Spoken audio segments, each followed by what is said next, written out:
Live. Welcome everybody. Once again, if you're watching on fstoppers.com and you're confused, yes, this is a photography show or a photography YouTube channel and a photography website, but while we're trapped inside, we've promised everybody we're going to make a daily video just kind of talking about the news and what's going on with the coronavirus and everything. Normally, we try to keep things pretty light, and I'm sure we will for the majority of this video, but I want to start out with something that's pretty serious. Yesterday, one of the last comments that we read in the live thread was somebody saying that their teenage daughter had died of coronavirus. Yes. And I was very skeptical of that because... Skeptical of the person or skeptical of YouTube comments, live YouTube comments. I mean, looking statistically, I think I was saying that in all of New York State, which might kind of be the epicenter of the world for this virus, only 3 people under the age of 17 had died the last time I looked, and they all had pre-existing conditions. And I said, if this is true, please reach out to me. I'd like to learn more. And this person did reach out to me, and he told me that his daughter, I believe, was 19 years old, and she had an autoimmune disease. She had a bone marrow transplant. Maybe towards the end of the year, and then I think approximately 4 months later, she died.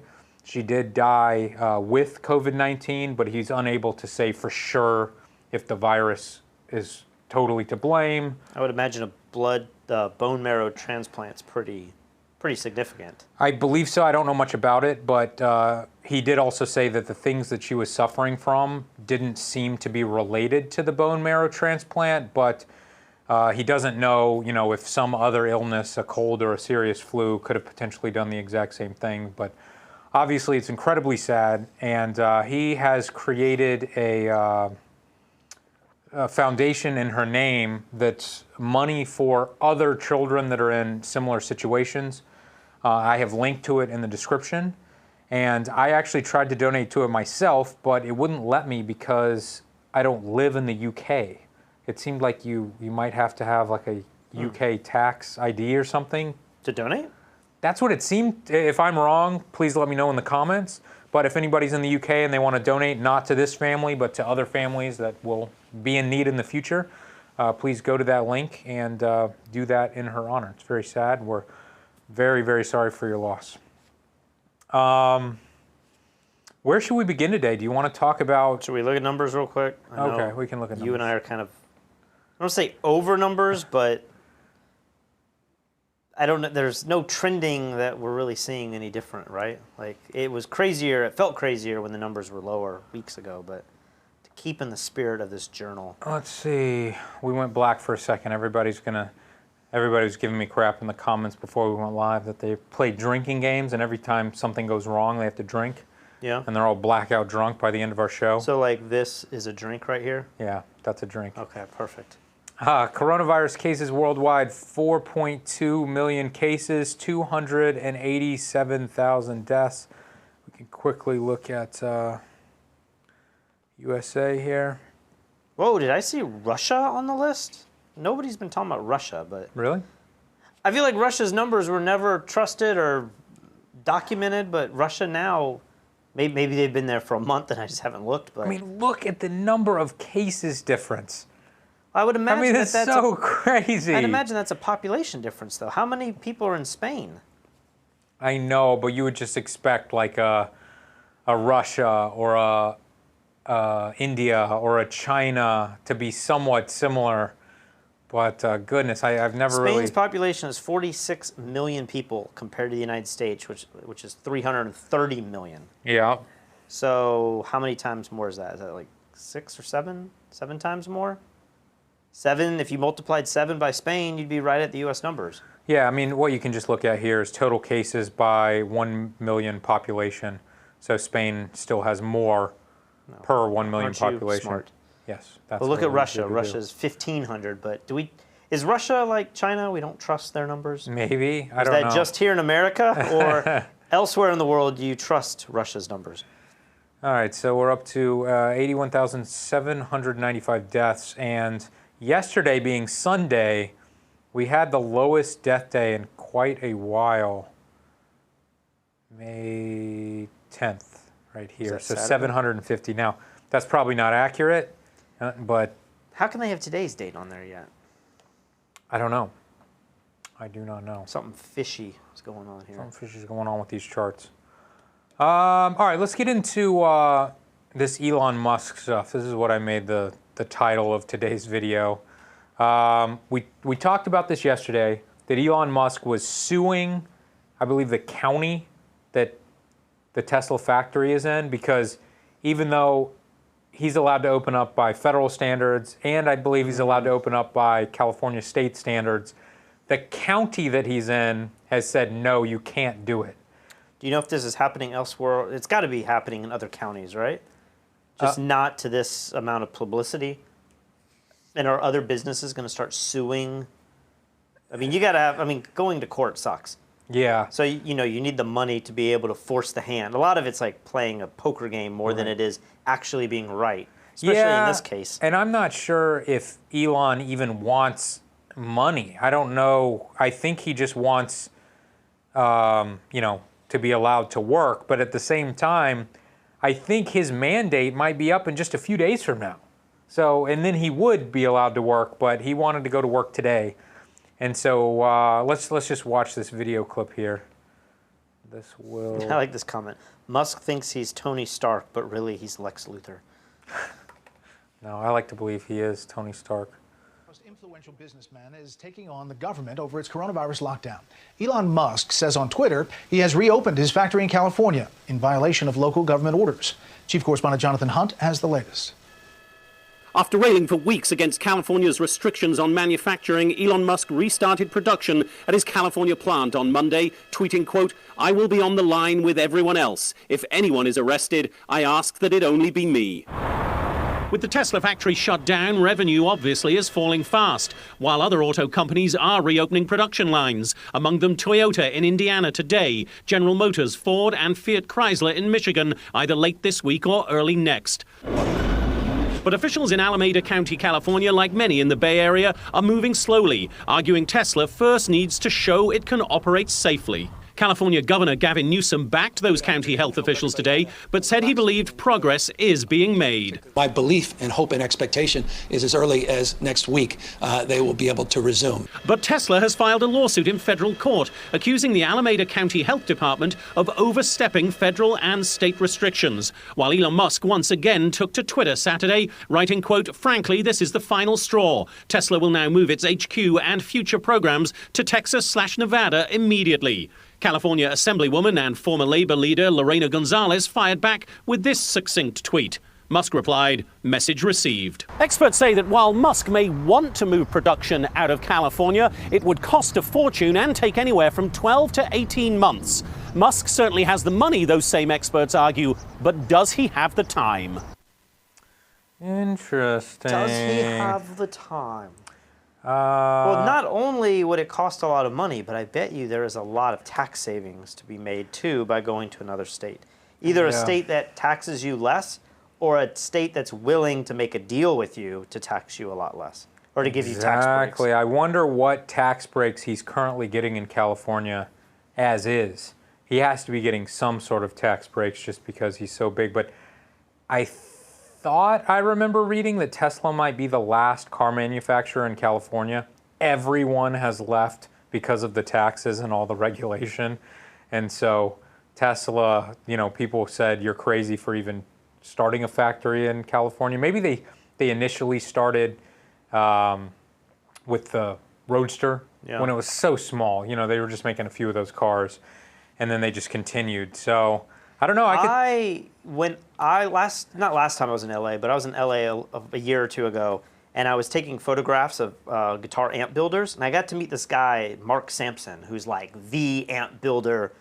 Like everybody, he's like the elusive guy that nobody can get in touch with. And somehow he answered an email for me. He used to make matchless amps. Okay. And so I go to his house, and it is like his garage is full. I mean, I could barely walk around. Imagine taking a 2-car garage and just filling it full of junk. And he's there tinkering with all this stuff. I think he works now for electronic audio companies, like not guitar companies, but, you know, Bose or something. He couldn't tell me. Okay. But anyway, he started telling me just about how difficult it was running an amp, a tube amp company, and that I forget everything he said, but he was saying crazy stuff like in California, every little diode that has the potential to cause cancer, you now have to do this other thing. You have to go through all of this bureaucracy, and you have to pay these fees. Yeah. And if you dispose of those parts, you have to pay fees upon fees. And he was telling, like, I wish I could remember in detail what he was saying, but the stuff he was saying you have to do as a business in California was absolutely insane. I know. Like, firing people was more difficult, and I wish I built this all up, and I can't remember the specifics, but it was just, I'm listening to him talk to me about why he would never start another amp company, and I'm like, this is crazy. Like, this can't be real. I've heard so many business owners in California say the exact same thing, and so I believe Musk will leave. And, you know, there are other states like Texas that love competing with high Proposition tax states. 65, apparently. Proposition 65, you probably pull it up, or I'll try to pull it up in a minute. It tells you all the different things that you have to, you know, adhere to do business in the state.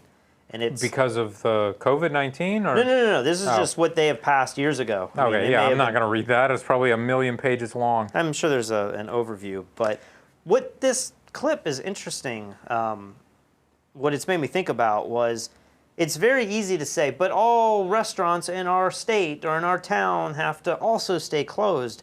But we're looking at a very small market. We're looking at plants that make cars. So when you see other states that are allowing massive brands like Toyota and Ford and GM and all these people to start producing plants, it does seem very unfair to then look at Tesla, and if they're the only manufacturer in California, it doesn't feel like an even playing field at all. Well, that's his argument, is that everyone else gets open and I don't because I live in this wimpy county, Soy Boy County. And so he wanted to go back to work. I didn't hear if there were any problems today, so maybe everyone was too afraid to actually go over there and arrest him. But Mike Kelly had an interesting theory that Musk is going to war with California to win the Republicans and the rednecks over to his side. I mean, they are the last group of people who hate Tesla cars, you know? Everyone loves Tesla cars. You said this the other night, and I was not aware that rednecks don't like Tesla? Yeah, I mean... Well, I have seen multiple people now be like, on social media, man, Elon's really winning me over. You know, and just because he's talking trash to California. I watched I think it was a Vox documentary on truck drivers and their opinions on these new electric trucks. Yep. And, you know, they were all skeptical, and they're like, it can't do this crazy backup turn that I've spent my whole life doing. And then they go out and show them, and they were all blown away. They were like, really? This is the most amazing technology ever. But then by the end of this little 20-minute documentary, they were like, our jobs are over. Like, once this gets on the road, there's no need for us. We thought that we had all these skills that only a truck driver could do, but these things are proving to do what we already know. They can probably do crazy back parking. And they can drive 24/7. I mean, they don't need people to take breaks, and I don't know what the laws are there. I know with airlines, you've been on flights where it keeps getting delayed, and then eventually they tell you the pilots have timed out. Right. I assume it's the same with truck driving. You know, maybe they push the limits there, but it's extremely dangerous to have an 18-wheeler on the road. Somebody driving. You know what's so weird about? You've brought this up many times. Why is autonomous driving synonymous currently with electric vehicles? I understand that there are some gas-powered vehicles that have some features, but for the most part, it seems like electric vehicles have more autonomous driving than gas or diesel vehicles. But with trucks specifically, you would think you would just want all of the cameras and the autopilot on a diesel truck that you could fill up every 6 hours. I don't know how long they can go. Yeah. Because I think the Tesla Semi is going to be great for shorter trips, but it's not going to be good for cross-country trips. Why would that be? Because it can't. The It's batteries. got a 500-mile range, and it's just going to be slower than filling it up with diesel. So if you put that technology that Why can is it drive slower? itself just to charge. Oh, but couldn't you drive it 500 miles and then just have another truck attached to the cargo and continue on? It doesn't have to go all the way. I never thought about that. And then it just charges overnight, and then it picks up the load of that truck and goes. Is like that they're just way more expensive? I don't know. Like, are you buying extra $250,000 trucks now that could just be a gas tank? Well, we have a thank you from Beth's dad. He is here in the chat, and he says, it is possible to donate from the United States. If you pay taxes in the UK, the government will add 25% to your donation. It's a pretty hefty tax. When I signed up for this website, it gave me two options. It was like, I live in the UK, or I am a UK citizen currently living outside of the UK, and I couldn't like not choose one. But I'll give it another look after this. Speaking of Mike Kelly, I just spoke with him today. He just flew cross country from South Carolina to LA, connecting once or twice on the way. He said every flight was sold out. Yeah. Every seat was sold out. And he said he watched this doctor have a meltdown on his flight. And this doctor was screaming at the stewardess like, this is against federal regulation. This is not social distancing. I demand to be put in a seat by myself or something. I'm a doctor. This is unsafe. And they were like, sir, the plane is sold out. What? You cannot, there's no seat available for you. And Did he's like, Mike I not demand. film this? This has to be. I don't know. This was today? Yeah, he said this was today. Let me see if I can find it. The power of social media. And the stewardess, he says the stewardess silently walks off the plane, comes back with two cops, and the cops pull him off the plane. But it's just crazy the way these people act, you know? But I guess it was a little misleading what the airplanes did when it comes to saying that they weren't going to book the center seats, but then you realize, like, oh, they will book the center seats. They just booked them last. So it's a little shady. While you look that up, let's watch the next video here. Here's something that's interesting. Somebody asked, why is Fauci quarantining if he's testing negative for the virus? This is something that we talked about yesterday. So let's watch this. The president just said that Dr. Fauci, Dr. Hahn have tested negative. Then why do they need to be isolated? Is there some concern that they could be spreading the virus in some ways? Is there a concern about the testing? Why do they need to isolate? So this is a very fundamental concept, and I'm so happy you brought that up, because it underlies a lot of the questions here. If you test negative just at that one point, that just means you've tested negative for that point in time. We know that the incubation period for this virus can be many days. So the CDC guidelines really says that if you're in close contact, just testing negative on that one day doesn't mean you won't be positive later on. So the prudent and the recommended thing to do is to self-isolate yourself for the entire period of incubation and really then some. So that's what they're doing. So this answers, or maybe it doesn't completely answer, but it tackles the question that we had recently. Could you test negative and still be infected? And can you offshed the virus while being negative? Maybe that element wasn't answered there, but they are saying that he is negative at this moment. But if he's been in contact with people who've had the virus, he could test positive in a day or two. Right. So there's this gray area of you're able to be you're coming back with a negative test result, but you still could be. That's how I read it. Are you reading it as like something different? He's just wanting to get away from everybody? No.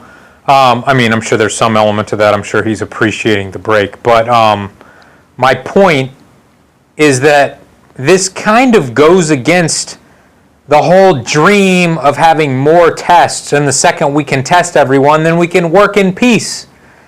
If you can test and you are negative, but there's a chance you came into contact with somebody who may have had it or did have it, and that means that you have to quarantine for 2 weeks, then we're totally screwed.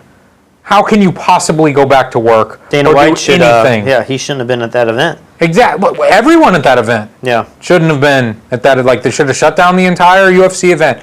So, I don't know. I could say, okay, he needs to be extra safe because he's coming in contact with the President of the United States. Obviously, we have to keep him safe more than any other Obviously. human. But you see what I'm saying here. It's just, everybody's been saying if we just had more tests, then we could go back to work and feel good. But they're not living that. So it's a little strange. And then, of course, other people also came in contact with infected people, like Biden. And Biden's not quarantining, and Biden's not wearing a mask. Well, don't you remember what, like, at the very beginning of all this, Trump came in contact with, was it Brazil's president who had the virus, or they thought he could have had the virus? We're probably so loud right now. Guys, did we just blow out your eardrums? Can you even, clipping loud. Fuck. I'm sorry, guys. That clip was so quiet that I went in here and raised it all the way up. Oh boy. And I thought, I'm just going to play the quiet clips, but then I forgot we go through that channel. I think you need to get the VLC player because it allows you to go up 200%. So it will actually amplify the audio more, I believe, because when you get these clips that are super quiet, you don't want to do what you just did. Yeah. You gotta be on those comments, Patrick. Somebody is saying, well, I stop. Yeah. I like to have the live feed here so we can see the live comments. I stop because I don't want to get too far behind. Brad Fogel says, I'm a truck driver. Tesla trucks has been delayed again for likely 2 years. Also, until laws are changed, autonomous vehicles, I just lost his comment. Something about autonomous vehicles cannot break the law. And with truck driving, you often have to use multiple lanes to do a turn. So you would think they could just make the software do that, right? Yeah. So I don't exactly know. I think we're a long ways away from a full autonomous driving, but I think the hardest part, maybe not the hardest part, but the most expensive part of driving is just the long-term highway driving. And if you can get over that, then you could just have people at each city that hops in the trucks and then does what they need to do to get the last few miles. Let's watch these two other clips. I know these are really quiet, so remind me, Patrick. I'm going to boost the audio, and then we got to lower it again, or else people are going to kill me. All right, this is Obamagate. I don't even know what this is.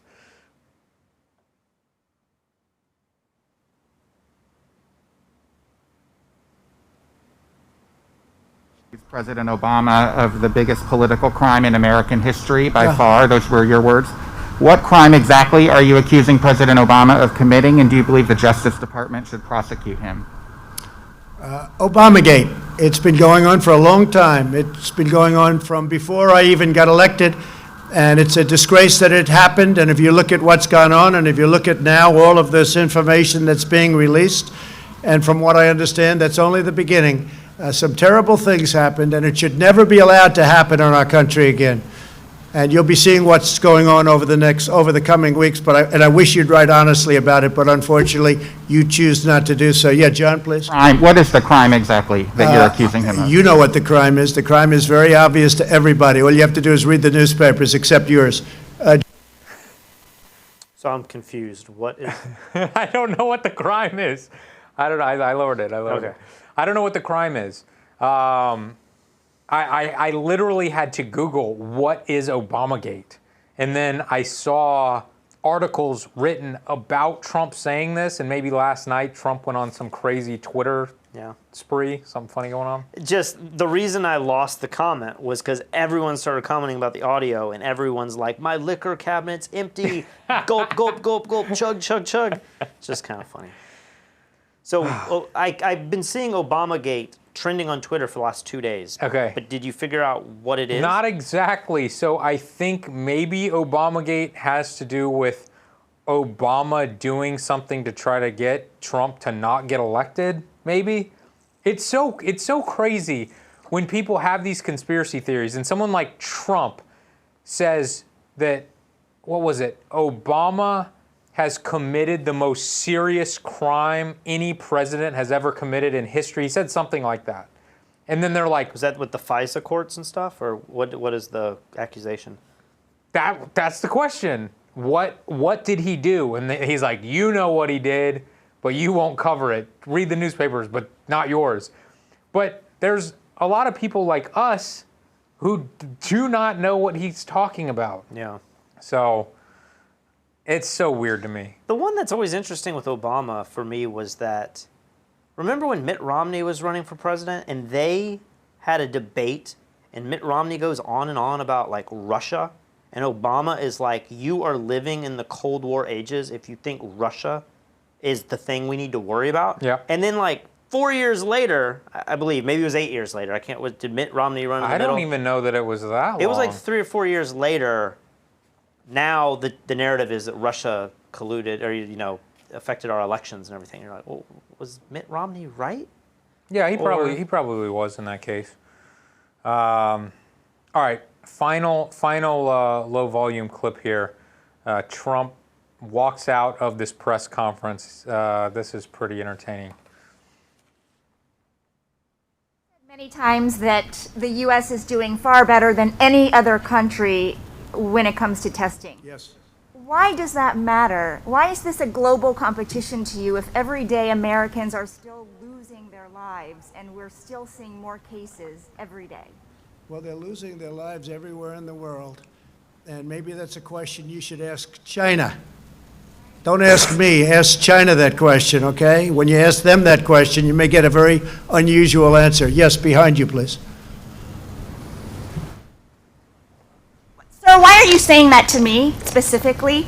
I'm telling you, ask I'm not China? saying it specifically to anybody. I'm saying it to anybody that would ask a nasty question like That's that. not a nasty Please question. go ahead. Why does it matter? Okay, anybody else? Please, go ahead in the back, please. I have two No, questions. it's okay. But We'll you go over pointed here. to me.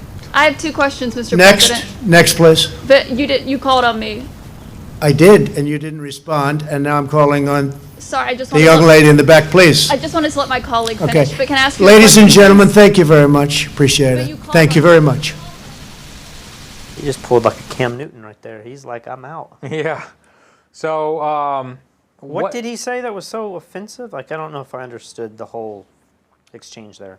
So the woman asked him, why do you keep saying that we're doing the best testing in the world when Americans are dying?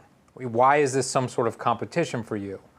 And he says, ask China. And I assume this woman is Asian. Why do you assume that? Because read into it or what something? she said next was, why did you specifically say that to me?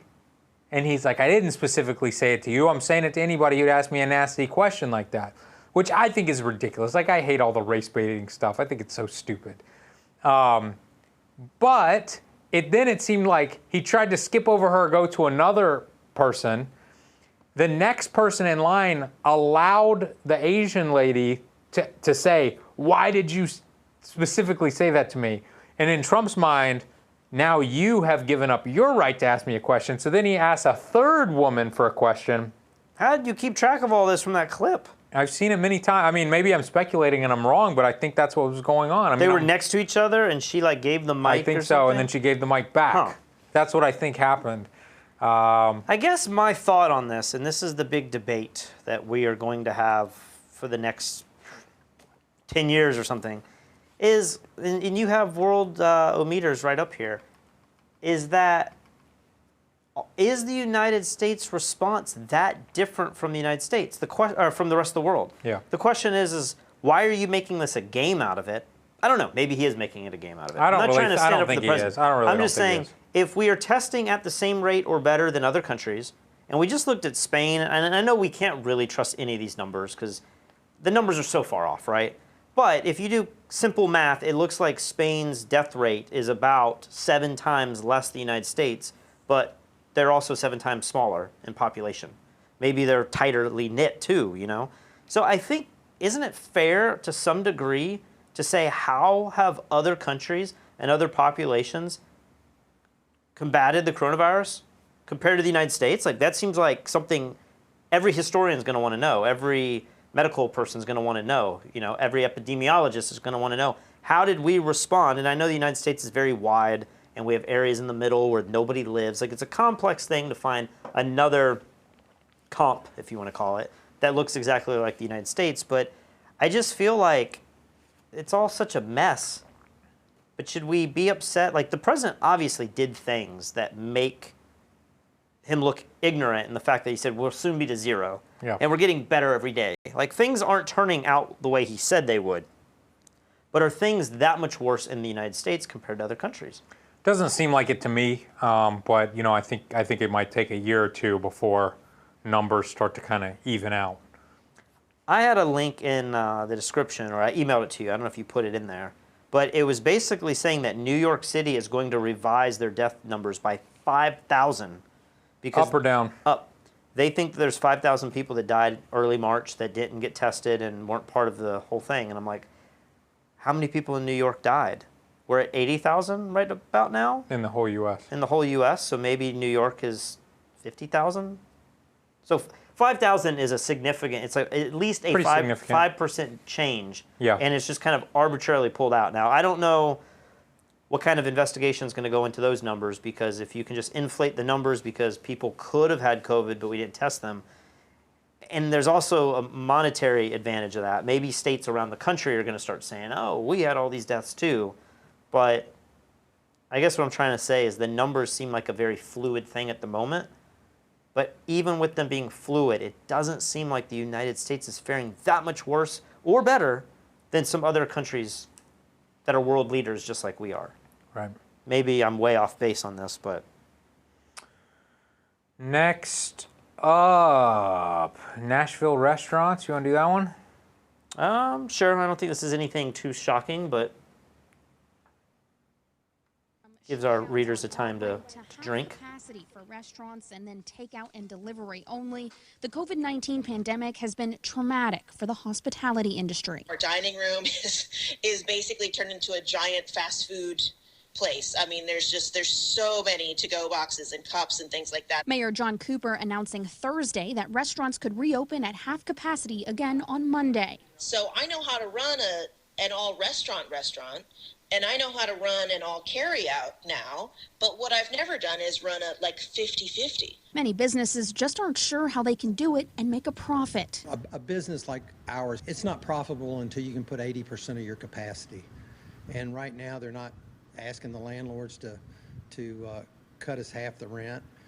They're not asking the utilities to cut half the electric bill. I mean, so we're kind of in a conundrum as to whether to open and operate at a loss, which actually hastens our demise. While several businesses are making it work, like Dirks Bentley's Whiskey Row opening takeout and a to-go bar last week, with plans to open dining Monday, along with others. No live entertainment, won't be able to sit at the bar, but be able to sit at chairs and tables and more in a restaurant atmosphere. We'll have tables and chairs 6 feet apart in between all the tables. Many will be waiting till possibly phase 2. We don't want to be the guinea pigs. We're following science, and we don't think it's time yet. We fear, the customer and their lack of responsibility or their behavior when they're in our places. They could get our employees sick, they could get other customers sick, and now if you get somebody sick in your place and it becomes reported, then you're shut down again. So as Nashville figures out how to adapt, the road to reopening Music City starts Monday.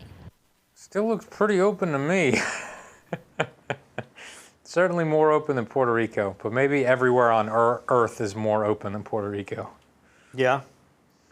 But, you heard what that guy said. We have to have 80% capacity to make a profit. This is what happened in New York City. All the places the first week or two said, we'll do carry out. And then we talked to Noam and we see on the news, and what happened? Everyone just said it's not worth dealing with. We're just going to shut down. Because if you were at 10 or 20%, 50%, maybe less than 80%, it's not worth even putting your staff back to work. Especially, in Manhattan or down, what's that strip called in Tennessee? I should know because I lived in Nashville. Whatever, like Music Row. Music Row is not that area. The rent on that street has to be insane. Yeah. Right? Like I could imagine it being $30,000 a month or something for a lot of those buildings. And to just think $30,000 every month, and maybe you're losing extra money because you're paying your employees not to work or whatever. Of course they're going to have to shut down. Let's see, I think we've got... One of the points I think he was trying to make earlier in the video was that it's going to just bleed us to death, which might be worse than just cutting ourselves off. This is the same problem my parents were dealing with and trying to figure out how to open their practice. Their first day treating patients is tomorrow. They were just thinking like, let's just close up right now and be done with it. Let's not take any of the PPP loan money. Let's just end the practice and be done with it. But what happens when we're only at 50% capacity? Maybe not by their choosing, but maybe that's all the customers that decide to come back. Right.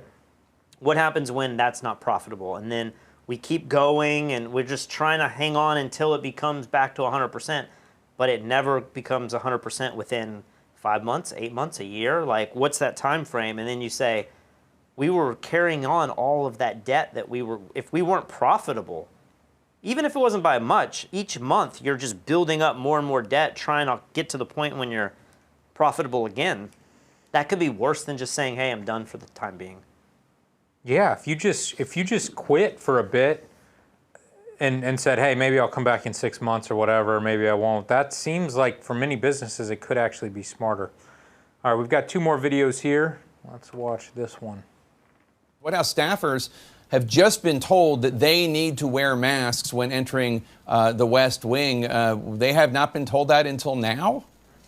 Yeah, Jake, they're just now getting this guidance about a month after the CDC issued its own guidance about people wearing face coverings when they're in public. And now this email that they got from the White House Management Office says that they need to be wearing masks when they are entering the West Wing. They say that if they are in the West Wing at their desk, they do not have to wear a face covering as long as they are appropriately social distanced from their colleagues. But this is notable given that just last week this was not at all the guidance, and actually our reporting was that most people inside the West Wing were not wearing masks. And of course this all comes on the heels of 2 staffers testing positive inside the White House, which has now set off a hunt to try to make sure that outbreak doesn't spread any further.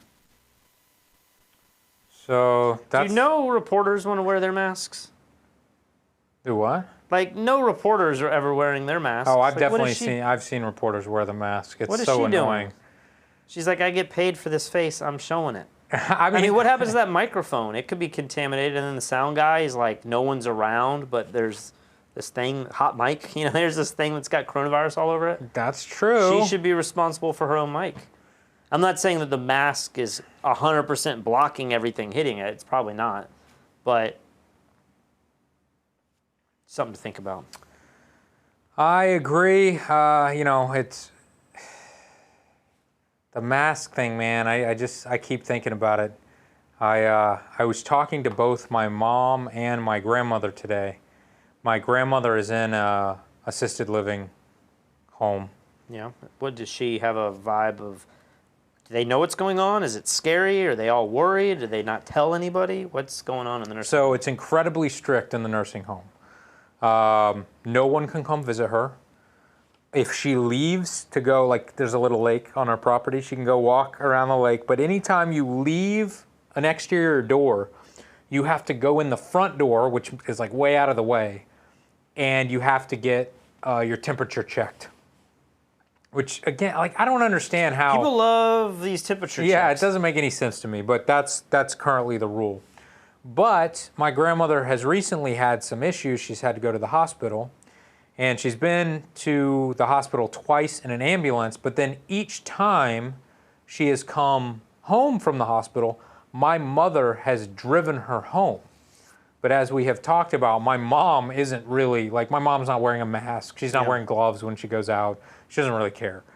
So I was asking her about it today, and I was like, are you worried about infecting Graham? And she was like, yeah, I guess I'm a little worried about it, but at a certain point, you just got to get back to living your life. And if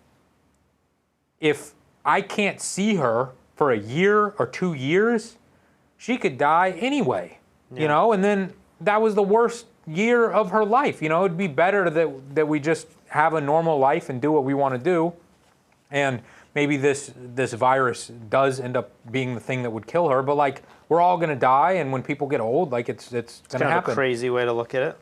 I don't think it's that crazy. And then I called my grandmother, and I was asking her about her thoughts on the whole thing, and she was like, "Oh my gosh, I just heard that we might have to do this another month," and I'm like, "A month?"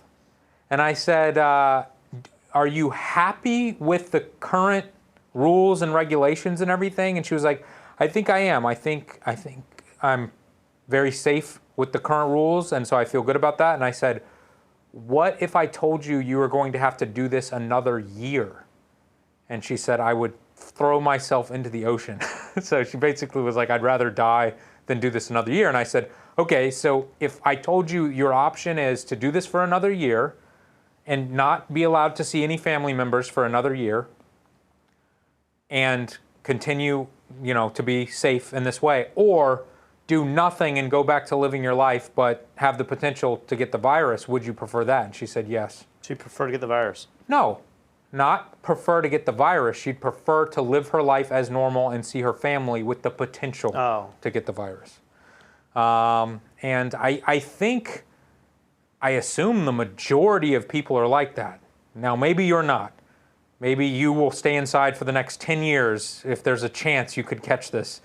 But I would imagine... Yeah, I just don't feel like I want to play with a rate of 1% or even 0.5%. I would just say, let's just wait this out. But you are playing with it. Are you talking about for you or for old people in assisted living? For me is who I'm thinking of. Okay, but you are playing with it. What do you mean? You're going outside, you're going to Popeyes, you're going to the grocery store, you're going to Walmart. I just view that as being so low risk. Like Walmart definitely is a higher risk, but I've got everything there and I'm trying on my, I got the masks and everything. We had people over the other day to watch UFC. I didn't feel great about that, but I feel like if they have been quarantined, then it feels okay. But maybe that's the false sense of safety that we all have. Everyone is saying... But it's not just that, it's what you want to do. Like you don't have any interest in doing jiu-jitsu, so you can be like, that's so ridiculous that you want to do that under these circumstances, but you do want to go to P.F. Chang's tomorrow and get takeout. I just feel like that's low risk. I mean, do we know that it can be transferred through food? Yes. People have gotten takeout food and eaten the food. Yeah, it's like on the boxes and everything. That's what somebody said in this neighborhood happened to them. I don't know. I feel like that's way safer than going and having physical contact with people that you don't see on a regular basis. Going through the drive-thru doesn't seem that risky if I'm in my own car and they're doing the proper procedures and everything. Right. It's not that risky. So I have to draw a line somewhere. Right. But I would love to go to a concert, but I don't know that I would feel comfortable going to a concert right now as much as I want to do that. I know, but I would love to have a cold beer with my buddies and just talk shit in the bar for a couple hours while a band plays and some sports are on TV. But I don't think I would do that if that was an option right now. But I bet you will do it in a few months. There's a point. I think I'm waiting a few months to see what happens once all of these... I'm letting everyone else be the guinea pigs, and I'm going to see what happens in the meantime. Here's what I think is going to happen. I think the death rate is going to go up a little bit because, we're just out and about. More people are going to catch it. But I think even though the death numbers are getting more and more horrifying, people will care less and less, especially if you were back in some city where everything's open, and all your friends that's why I feel like alive. I'm lucky being here in Puerto Rico is I'm not tempted to go out. I mean, that's one way to look at it, I suppose. Oh, if I was in Charleston or seeing Nashville, I would be tempted to go out all the time. I know. Every night, people are like, "Hey, we're doing this, we're doing that. Let's go on the boat." Hot Let's chicken. I'd be like, "Man, I'm gonna go. I'm gonna get that hot chicken." Exactly. And but you act like it's ridiculous that my grandmother is tempted to see her family within the next year. I don't know. If you're older. This is where my mind is playing. If you're young like we are, I feel like why risk it if we could die and that would be so tragic. But if you're old, you're more susceptible. Very much. But I also feel like, how long do you want to, if finding joy from your family is what gives you joy, hanging out with them, and you can't do that now potentially for years, I feel like they're in a better position to make that decision for themselves. If they can live on FaceTime and see their grandkids and stuff and be happy, that's great. But if they're saying, I don't like living, I would think of this. Do you not think of euthanasia and stuff when you're old? How do you want to be on life support? All these hard questions. Sure. I've thought of those, and sometimes I'm like, man, I don't need to live past 80. Maybe I don't know until I'm there, but maybe 75 is good for me. I'm not one of these people that feels like I need to live forever. But you see people that are 90 or 100 years old that are more active than you are. How dare you? And I'm like, they're living their best life, and if they would have known that they'd be that healthy at that age 50 years ago, maybe they would have said 50 years ago, I would definitely want to live that old. Right. Yeah, So, I mean, it's a very tough decision, but what's tricky is that I'm sure many people in my grandmother's assisted living facility feel the exact same way she does. She thinks it was smart. She's all about following the rules. She doesn't want to catch it. She doesn't want to pass it on to anyone else. But if she knew it was going to be a year or 2 years or 3 years of this, then she would like to know right now so that she can say, I do not want that. That is not part of the deal at all. But she doesn't really have a say because whatever she chooses to do will put her neighbors in jeopardy as well. So she just needs to leave the nursing home. Right. So I was talking to my mom about this. She's and like, it's I don't really want her staying in the house. You need to have like 2 types of nursing homes. Yeah. The ones that are like, we want our family to come visit, and the other ones that say, no one's getting in here for potentially years until there's a vaccine. Yeah, that's a tricky place to be. I agree. Let's get to some comments. Rob Roy says, plans in Michigan are for dental patients to stay in their cars until they are called back to the room. That's exactly what my parents are doing. The waiting room is now outside the building, and you will just be shuttled straight into the room. I don't think that that's all that strange. I would imagine most dental practices are doing that. The Natural Christian Comes says, the natural route for restaurants is that rent will have to go down, and with it, real estate prices for commercial buildings will also go down. What is the other option for owners and buildings? I cannot see one. I mean, could you imagine if your rent potential was cut in half? Because that's now, I guess, is that the going rate? Or that's what the government mandates, that you can only charge half now because restaurants are only half the capacity? Are they going to then extend that and say, well, you get half of your mortgage dropped, or forgiven? Yeah. Does half the value of your property go down? I mean, that's horrifying.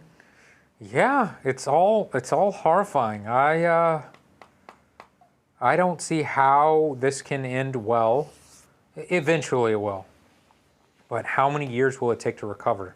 But of course, if you look at the stock market right now, we've already recovered. We're doing great. Remember when experts were making fun of people for wearing masks back in March? It's a good comment. So long ago. Yeah, like 2 months ago, they were saying it was dangerous to wear masks. And now it's mandated. Let's see, I think we've got one final video here about Bitcoin. I have a real question for you, Mike. So I'm curious. We've seen in the past with these halvings, you see a sell-off 30 to 60 days. Are you positioned that way where we have a sell-off for 30 days and then the real rally comes, or do you think that's the last 2 times and we're not going to have it again? No, I laughed. I had a really original strategy of kind of selling into the halving and then buying the pullback. But we have seen so much activity that I didn't sell a damn thing. I put a HODL sign, hold on for dear life sign, which is a crypto term where the real core crypto guys never sell. I really think that the movement we're seeing. Listen, the halving comes almost at a perfect time. If you think about this macro backdrop of quantitative easing on top of quantitative easing on top of quantitative easing, the halving is quantitative tightening, and so it's like an exclamation point on the macro story of why a scarce asset like Bitcoin should go higher. I like the Bojangles in the background. It makes me want a little bow. Why do you put a Bojangles box in the background? I don't know. He sounds like he's getting sponsored. I just got off a group chat from a bunch of old college buddies, and Bojangles was our favorite thing. We'd have to drive like 30, 40 minutes to the next town over to get Bojangles, but we'd all do that. Those were good times. Did you bring up Popeyes? Because I feel like Popeyes slaughters Bojangles at this point. Yeah, it's weird. I just have never really had Popeyes in my life. I don't know if I just didn't have them near me. Yeah. But I was always a Bojangles guy. And then in Charleston, there was a Bojangles right by our house. We'd eat there once every 2 months or something. But that spicy chicken sandwich for breakfast. Dude, I've been thinking about going to Popeyes and getting that spicy chicken sandwich and making like a YouTube video like vegetarian tries Popeye's chicken sandwich. I want it so bad. So Bitcoin. So today was the halving day. Yeah. And what did Bitcoin do today? I don't know. You can check. Bitcoin's been very volatile the last 2 days. Yeah. Right now it is at 8,500, which doesn't seem that low. I mean, what is that? It's down 15% or so, 20%. It was at almost 10,000 a few days ago. Didn't you say it dropped 10% in minutes or something? It lost $1,000. It dropped 10% in 4 minutes the night of the UFC fight. That is so scary that stuff like that can happen. Yeah, but it's also, it makes the stock market feel, I don't know, it's a weird thing. When you see Bitcoin go up and down and you kind of get used to that, it's not as scary when the stock market does it, but then you have to remind yourself that the stock market's not supposed to do that. Yeah. So, well, what was interesting in that clip that he said was that Bitcoin is kind of, the halving thing is kind of the opposite of what quantitative easing is. The idea is, let's keep printing money and devalue our currency so that everyone can go out there and spend money and keep the economy afloat. But in some ways, I guess you kind of have to do that to some degree. If I've always thought with our bookkeeping here in the United States, I always thought, can't we just tax people really heavily and then cut government spending, and that would get us in the best place possible? But there's no way we would ever do that route. We couldn't tax people heavily and cut spending. You know, that would be like the opposite of what every politician says. What are you talking about? Just to pay off our debts just to lower our debt and to like get things back. You know, if you were in trouble in your household and you were highly in debt, what would you do? You would say, we are going to stop spending, and if we can find ways to get second or third jobs and bring more income in, that would be the fast way to get back on track. But our government will never do that. And you look at what the Fed is doing. The Fed is devaluing our dollar by just printing it out of thin air, hoping that it stops everything. They also keep lowering the interest rates, which doesn't encourage saving as much, right? Like now it encourages taking on debt because you can make so much money on this borrowed money. Right. But what Bitcoin is doing in theory, and this is still yet to be seen, is they are saying we are making, it's more than even gold. We're saying there is going to be no more Bitcoin available, and it's going to cost more money to get the little bit left that you can still mine. And so it's kind of a quantitative tightening. And in theory, that should make the currency become stable, right? And eventually go up in value. If there was no more gold in the world, you couldn't mine gold, shouldn't gold continue to go up forever? Yes, but gold is useful. You could wear gold, you could put it in electronics, you can do stuff with gold. Bitcoin is literally worth money because people think it's worth money. But isn't that the same with the dollar? Yes. Why do gold people who say gold, but gold's useful, why do they also hold dollars in their pocket if the dollar is only valuable mentally because it's backed by the U.S. government? Because the U.S. government is the most powerful government in the world, and any time any World Bank tries to,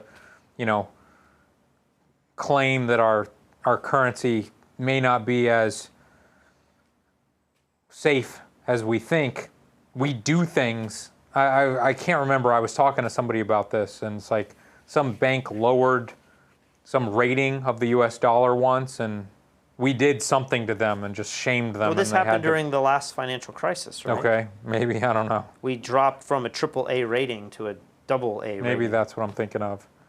And I remember people saying, this is the end. And yeah. then I don't know that. Did we ever go back up? Are we back up to a AAA rating? I don't know. I thought somebody was telling me that it was just one bank did that, and they became like the laughing stock of the world for doing that. I don't know. I haven't looked into it. I'm definitely speaking on things I don't fully understand. Well, today it was only the third time this has ever happened. I don't know how many times this is supposed to happen before there's no more Bitcoin, but I have a chart that's emailed to me like every couple of months from Binance. Is that the account?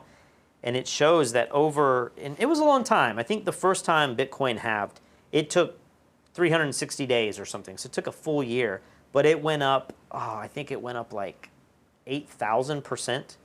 And then the second time it happened, maybe that was 4 or 5 years ago, it took much longer. It took like 540 days. It took almost, 2 years basically. And it didn't go up as much, but it still went up 2,000%. Right. And so if you think that could happen again, third time's a charm, right? Even if it went up 1,000%. The problem is that idiots like me can easily go on my phone and buy Bitcoin now. So maybe you could argue that things are going to keep happening and it's going to get easier and easier to buy more Bitcoin. But so many people own Bitcoin now that I feel like those crazy runs are not possible anymore. It can't go up 8,000% as quickly again. because it's already worth so much. It just dropped 10% in 4 minutes. It's a pretty big drop. Yeah, I know, but it needs to drop like 99% and then go up again to hit those numbers. Well, I think we have covered everything in our folder here. Is there anything else that you wanted to talk about? Oh, well, here's one thing that we need to talk about. Why we still don't have Super Chat. So, damn YouTube. Finally, the amount of viewing hours. We had to have 4,000 viewing hours, which we had yesterday, but it wasn't showing up under the monetization tab. Finally, that showed up today.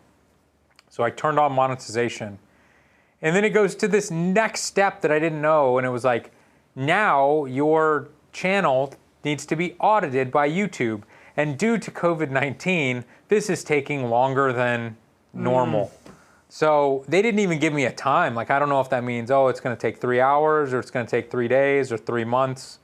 So it pisses me off, because if I had known this, we could have just released a few videos on this channel, reached the 4,000 viewing hours, but still been streaming on the old channel where we had Super Chats and monetization and everything. Yeah, but this just happened in the last day. So we still could do that. I mean, I don't think we are. Yeah, we told people that we weren't, and like we've already moved over. Like the deed is done, and I think we were doing damage to our other channel by being so off topic on that other channel. But I don't know, it's just frustrating because I wish YouTube could go, oh, it's the same company, it's under the same email address. Like, let them have it. I think people have been arguing that YouTube needs to make a better job of having multiple channels under one channel. Different shows and different, like a streaming channel. Yeah. It's all related, but being able to branch off a little bit more than what you can do. We can, and we need to remember to do this every time, we can take these videos and link them to the playlist. So I've started putting our COVID videos from this channel back in the playlist on F-Stoppers. Yeah, me too. So if you wanted to go through them all and watch thousands of hours of footage, it's all going to be in one place. So at least they have the playlist. That's nice. Yeah. Zeislov says they had people over for UFC. Is stay at home still not in effect in Puerto Rico? Oh, it is.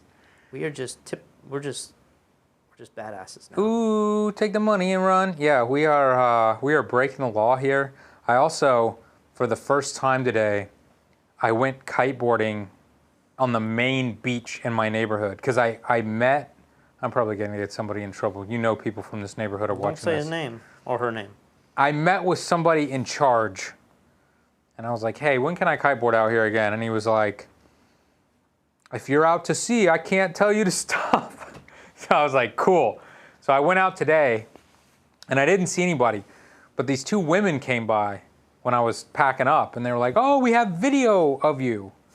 And I was like, oh, cool. And they said, we're going to put it on the Palmas Facebook group. And I was like, no, like, don't let the police see. And they said, no, it's going to be fine. No one will know it's you. And I'm like, I'm the only kiteboarder in this neighborhood. Have you checked to see? Are you? No, I haven't looked. Well, I had an interesting event happen last night while we were filming. Kristen ordered her mom P.F. Chang's for dinner for Mother's Day.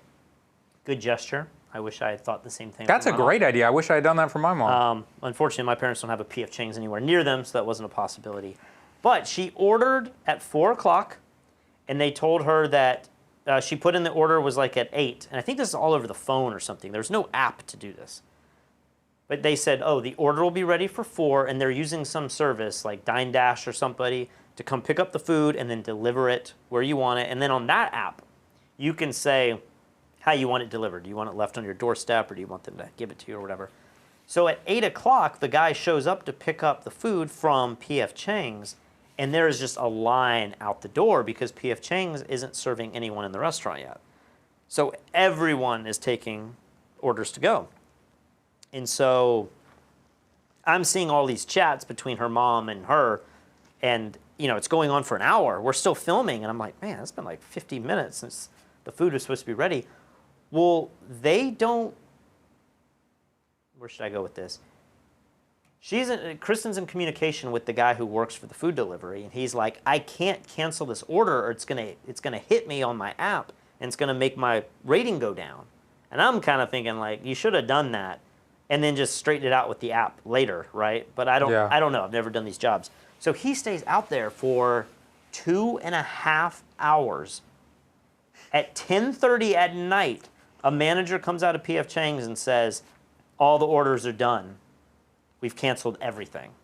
Now, I don't know if we've gotten our money back from making the order, but the poor guy who stayed there for 2.5 hours didn't get to deliver that meal, didn't get to deliver anything for 2.5 hours, and they came out and told him at 10:30 at night.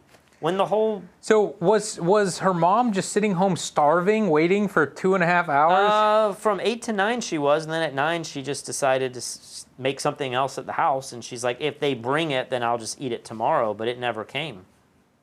And so, I don't know, it just seems like these places should be better prepared for this sort of thing. Maybe this is what a lot of people are dealing with out there that are trying to do all this eating stuff. But right. Then I started saying, well, restaurants like P.F. Chang's could really hurt because they have so much of their business. Most of their business is people dining in and eating, right? And I'm sure there's a price point, like $200 tables is where the majority of the money's made. You know, people spend $200 on a party of 6, and they're tipping everybody. It's probably good, but what would happen to these companies that do delivery that don't require dining in? Papa John's. So then I get on my app, I start looking up Papa John's stock. Papa John's is above where the market was before the crash. They are at an all-time high right now. Not an all-time high, right? Like a recent high? Because I thought Papa John's... You might be right with that. Papa John's might have been... I've been watching Papa on the H3H3 podcast. It's hilarious. Hilarious content. But Papa's been talking about how the new CEO's running it into the ground. He's not... Oh, okay. 2-year high. We'll check like the 10-year or whatever. 5-year, it's almost where it was back then. So then I look up Chipotle. I don't like Chipotle. I'm more of a Moe's person, but people love Chipotle, and it's one of these stocks that's done really well. Chipotle is at an all-time high as well. I don't understand that. I do not understand that. I don't know if I made a bad mistake. What is it, buy high, sell low? Yeah. I bought a bunch of stock in both Papa John's today and Chipotle thinking... if the future is we're not all going to die, but we're going to have a lot of takeout food and people are going to order pizzas. And I was thinking with pizza, maybe that's like a good job that people could have. We got an email today from a friend who said that for Pizza Hut and pizza places were hiring. A lot of companies are hiring people right now. And I was thinking, it seems pretty safe to take a pizza, drive in your own personal car, drop it off at somebody's porch, you get paid. It seems like a job that's going to be pretty stable. Pizza Hut and Papa John's and Domino's, they don't have stores where people need to go in and eat necessarily. Maybe Pizza Hut does. But maybe their property is going to be fine. And I was like, maybe they've clearly rebounded from the depression that we had. So I'm thinking maybe that's a good buy long term. Did they survive? Were they recession proof? We're about to find out. I mean, maybe they could be. It's just cheap, easy food. So maybe when people are poor, they still order pizza. Or when you're not poor, you still want pizza. Yeah. But when you don't want to go out and deal with people, delivery like that, I mean, maybe the biggest gainer would be the delivery services. But I don't feel confident enough to... I feel like Domino's and Papa John's aren't going anywhere. Chipotle is probably not going anywhere. They had that big salmonella scare. It's just Chipotle... they don't have a big delivery thing, and I'm sure they've changed into that. But Chipotle that I know is that lunch rush, especially in New York City. You'll see these lines out the door around the block for Chipotles every single day in the city. And sure, I'm sure some people are doing Grubhub and getting it delivered, but what percentage of their business is gone? So I think you're crazy for buying into anything right now. You remember on this show I said month ago, 2 months ago, I bought Moderna. Yeah. 140% up. That's good. How much money did you put in there? I put a good bit in there. So I've made some good money. Okay. But the question, and I did this with Zoom. I got in Zoom before coronavirus even hit America. Yeah. I saw what was happening and I was like, you know what, let me do Zoom. It's kind of on a run. And if people in China need to get on video conferencing, it'll be great. Zoom went way up and I was like, oh my gosh, I'm a genius. I'm up like 70%. And then one day I woke up and it was like the FBI is saying Zoom is a spyware program. Stock fell all the way down. I sold at 1% gains. Now Zoom, it's back. Zoom's back up. Zoom's up like 50. Wait, what did you sell at? I sold at 1% gains. Oh! So I lost I thought it was going to go negative. I was like, Zoom is done. Zoom is not going to handle it. Zoom's done incredibly well the last month. So pharmaceuticals, at least these companies that are trying to come up with the antibody, the vaccine, they seem to be doing really well. I mean, everyone's doing well, which doesn't make any sense. Right. But I would think some of these pharmaceuticals will still do well. Maybe they'll do better if everyone's dying of COVID. And then takeout food might be doing well. Grocery stores have been doing well. You got to be able to put your money somewhere, right? Yeah. Everything can't go down. Yeah. I'd love to invest in Publix, but Publix is private. You have to actually work there to be able to buy their stock. Well, there's a ton of other grocery stores. Kroger is probably the biggest one, but... I mean, how many people, if this virus gets bad again, how many people are still going to go get groceries and just... I mean, we've been cooking every night. Yeah. I've never cooked so much in my life. I've never been to Burger King so much in my life. Well, maybe Burger King. You need to get in... They got that Impossible Whopper. Maybe that's going to be the future. You want to read a few comments? I feel like it's harder without the super chat. In one way, yeah, it's so much it's kind harder. of a cop out to be like, we're only going to read the comments where people pay, but it's easy to see that, and it's always a question. Right. When we don't have a super chat, I got to read a lot. Yeah, most more. of these people are just talking amongst themselves and arguing, and I can't even find anything worth talking about here. But I'm hoping, I saw somebody mention a second ago that it could take 1 to 4 weeks for us to get monetization turned on.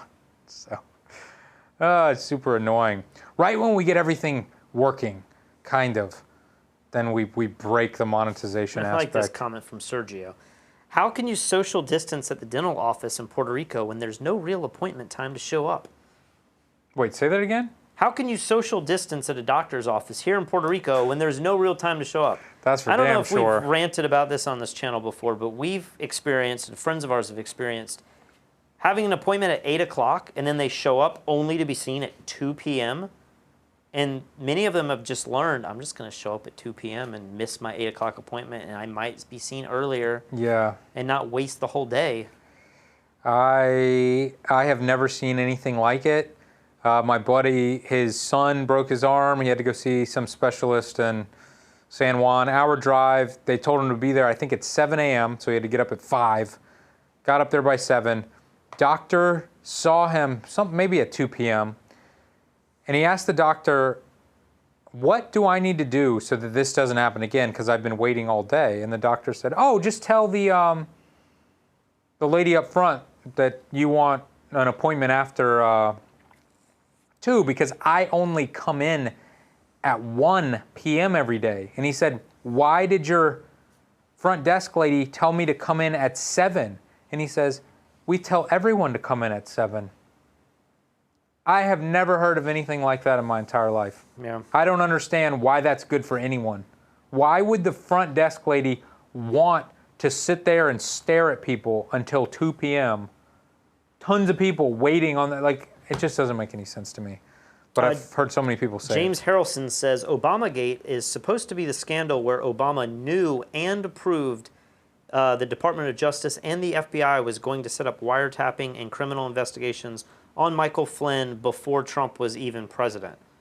So I have seen Michael Flynn in the news every day for the last week, and I do not have any understanding. I've tried to watch a few of the videos, and there must be some piece to this puzzle that happened months ago that I don't understand, or years ago. Well, he was just, what's the phrase? Like, I don't even remember what happened originally. I think, should I even say if I don't know? Wasn't he like talking to people in Russia and they wiretapped him and they did these FISA court orders where they were able to find out maybe illegally, or it was a process that wasn't that common, and it was during an election. There was a lot of strange stuff, and they found that he was in contact with people in Russia, and then they forced him to, or he volunteered to plead guilty. That's kind of the piece of the puzzle. Why would you plead guilty if you weren't guilty of doing something? But I think they just what's the word where they let him off? He was.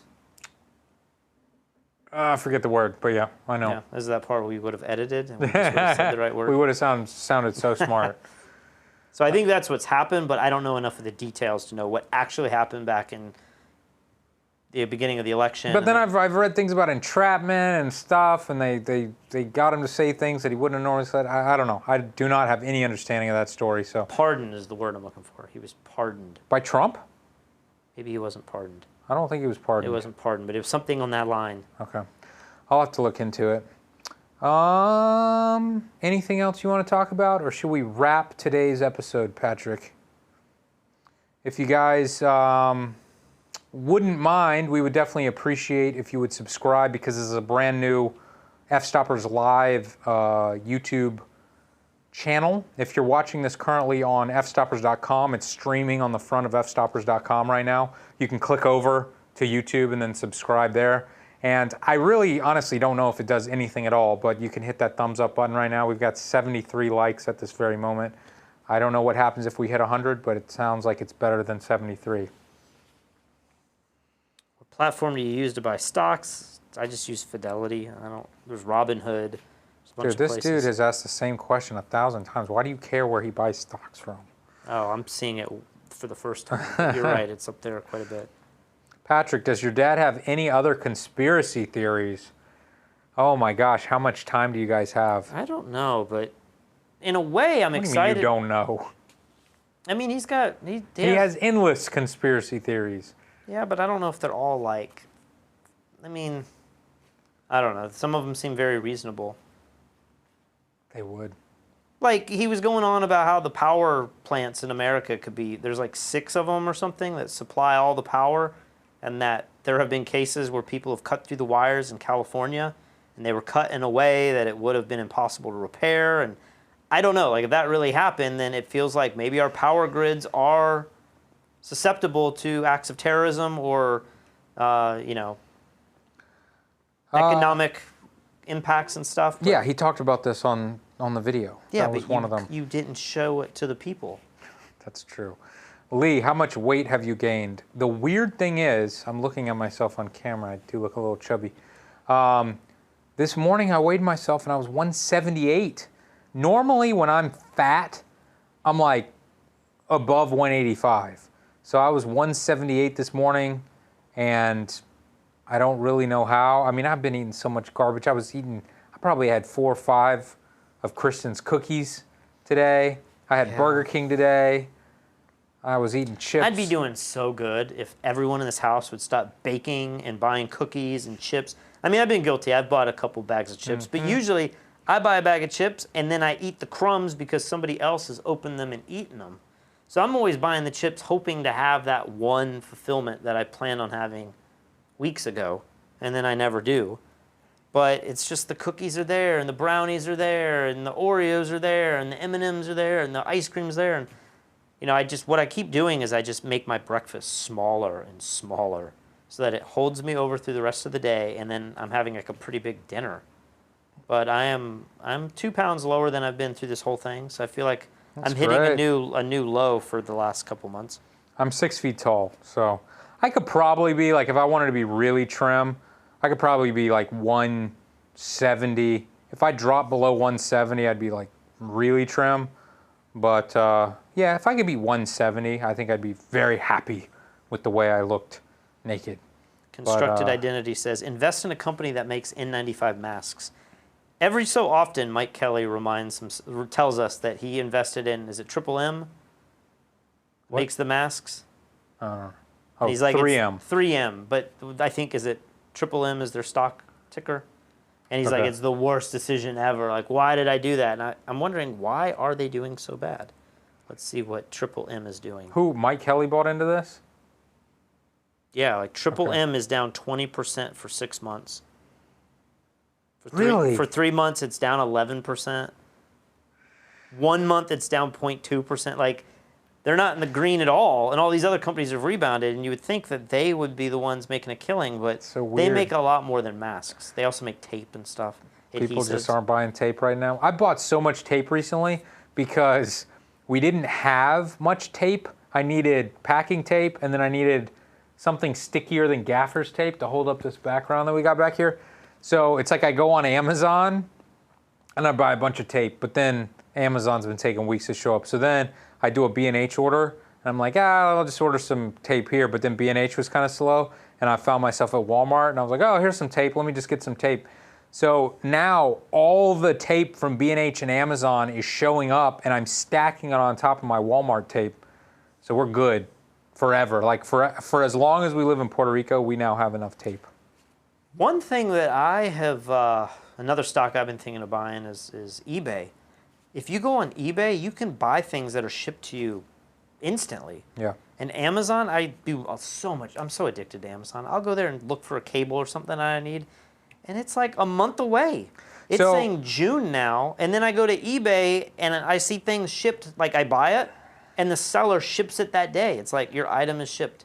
So I think the situation is far worse for us in Puerto Rico than it is in the States. From what I've heard, people in the States might be waiting 3 or 4 days, but the issue in Puerto Rico, from what I've heard, is that they only have so much room in cargo ships every day for Amazon packages, and they're up so high because we've been on lockdown that there's literally not enough room on the boats. So Amazon packages just to Puerto Rico are literally taking weeks. Even though Amazon is shipping it within a couple days, it's then just sitting maybe in Miami. But is this not happening in the States where everything's on the ground? I don't think so.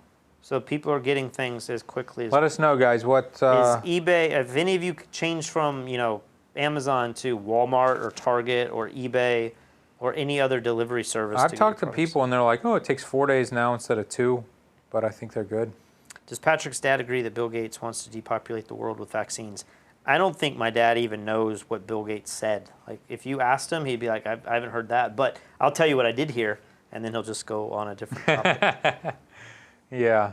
No, I haven't started watching. Oh, I do have a funny story. This show, 11/22/63. Worst name for a show ever, because what human being can possibly remember that? Or you just type in 11, if you just remember 11. Well, I didn't know 11. So I was talking to my wife last night, and I was like, hey, let's watch this show together. I want to watch this show. And she was like, cool. The show starts out with this old guy telling a story about how I think his family was murdered or something. I'm telling you, it is like within the first second that this show starts, it's this old man's face, and he's talking, and he's like, my kids were pulled from my arms and murdered, and it's showing the kids being killed and everything. And Katie's like, I'm not watching this. Yeah. And then if she had lasted 15 or 20 seconds into the show, the guy is like telling a short story that he wrote or something. I don't think it's real. I don't know. We literally made it like 12 seconds into the show, and Katie was like, I will never watch this show. So wait, if it was a fake story with graphic violence, it would have been okay for her, but because she thought it was real? I think she thought potentially that it was setting the tone for what the show was going to be about, and she was not going to watch a series about child murder. I'm like, oh boy. So, does she know who she's married to? What do you mean?